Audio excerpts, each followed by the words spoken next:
Siachen glacier Bharat का सबसे दुर्गम स्थान और साथ ही दुनिया का सबसे अधिक ऊंचाई पर स्थित युद्ध स्थल। एक ऐसा युद्ध स्थल जिसकी एक साइड चाइना की सीमा लगती है तो दूसरी साइड पाकिस्तान की सीमा लगती है। ऐसा युद्ध स्थल, ऐसी जगह जहां पर कभी पाकिस्तानी सेना कब्जा करना चाहती थी, लेकिन वहीं एक खुफिया एजेंसी की रिपोर्ट के कारण वहां पर भारतीय सेना ने कब्जा किया। तो इन सब सवालों के साथ शुरू करते हैं हमारी वीडियो के और जानते हैं कैसे भारतीय सेना ने सियाचिन ग्लेशियर के ऊपर कब्जा किया है। सियाचिन ग्लेशियर एक ऐसा स्थान, एक ऐसी जगह जो लगभग समुद्र तल से 23,000 फीट की ऊंचाई पर है, जो दुनिया का दूसरा सबसे बड़ा ग्लेशियर, जो करीब 78 किलोमीटर के अंदर फैला हुआ है, जहां का तापमान -50 डिग्री सेल्सियस के आसपास रहता है। वहीं अगर हम बात करें, आम इंसान को 4 से 5 डिग्री सेल्सियस के अंदर रहना बड़ा मुश्किल हो जाता है, लेकिन वहीं -50 डिग्री सेल्सियस के अंदर कोई भी आम इंसान नहीं रह सकता, जिस कारण 1984 तक यहाँ पर किसी भी देश की सेना नहीं थी, ना ही पाकिस्तान की सेना, ना ही भारतीय सेना। तो क्यों पाकिस्तानी सेना ने इसके ऊपर कब्जा किया, जानते हैं विवाद का कारण। सर, ये बात है 1972 की शिमला समझौते की।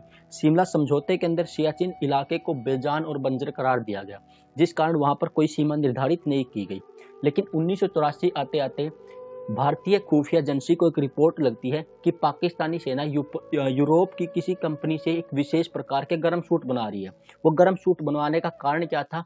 वो गर्म सूट बनवाने का कारण था कि वो लोग सियाचिन ग्लेशियर के ऊपर अपनी सेना तैनात कर रहे हैं। जैसे ही भारतीय सेना को ये खबर मिलती है, ये न्यूज मिलती है, भारतीय सेना अपनी तैयारी में लग जाती है और पाकिस्तानी सेना से पहले सियाचिन ग्लेशियर के ऊपर अपनी सेना तैनात कर देती है। ये दिन था 13 अप्रैल 1984 का।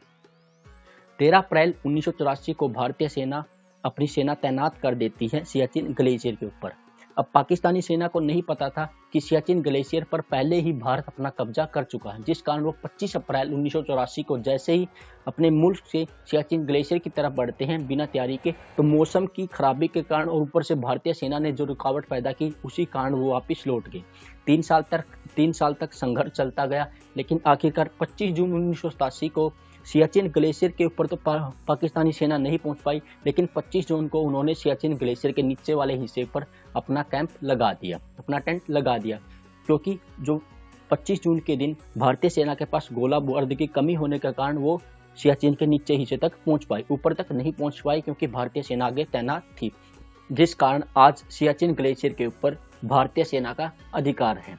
साथ ही भारत और पाकिस्तान की सेना के बीच, भारत और पाकिस्तान की सरकार के बीच एक संधि हुई थी 2003 के अंदर, युद्ध विराम संधि। मीन्स आगे से सियाचिन ग्लेशियर के ऊपर कोई भी युद्ध नहीं होगा।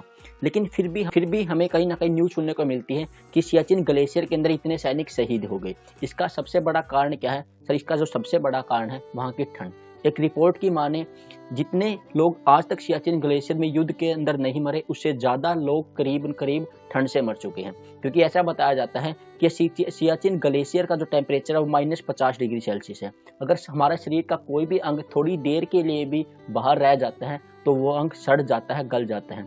इसी कारण है जो ठंड के कारण वहां पर सैनिकों की ज्यादा मौतें होती है, जहां वहां पर सैनिक ज्यादा शहीद होते हैं। आई होप जितनी भी बातें मैंने बताई है आप समझ पाए होंगे। उम्मीद है इन सब को आप समझ गए होंगे।